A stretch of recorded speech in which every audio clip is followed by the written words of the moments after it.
Vous trouvez ça normal de partir à la plage avec ses potes pour passer une soirée pique-nique parce que c'est ton anniversaire, de discuter entre amis et au bout d'un moment de faire connaissance avec un autre groupe de potes qui ont à peu près le même âge, qui viennent vous aborder, qui vous disent Salut les gars, on est là, on est ouvert, on est en vacances, on est chill, on aimerait bien se faire de nouveaux amis. vous étiez un groupe de 6, eux ils étaient un groupe de 4, donc ils voulaient sûrement être plus nombreux et de là tes potes, comme ils sont hyper sociables et bien plus sociables que toi, ils commencent à discuter, à rigoler et puis petit à petit tu sens que t'es mis à l'écart alors que c'est ton anniversaire à la base et qu'on n'a pas encore fait le gâteau, ni soufflé les bougies. Toi, t'as mis beaucoup d'argent dans le pique-nique parce que t'as voulu les inviter. Eux commencent à passer la soirée sans te calculer. Il y en a même qui commencent à se pécho comme s'ils se connaissaient depuis 3 semaines.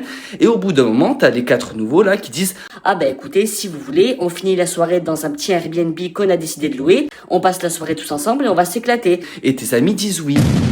Tes amis disent oui, alors que toi, de base, t'es un peu introverti, tu voulais faire un truc tranquille sur la plage parce que justement, tu voulais pas faire une grosse soirée parce que t'aimes pas ça. Donc là, tu dis à tes amis que toi, t'as pas envie, eux, ils te disent que tu casses l'ambiance.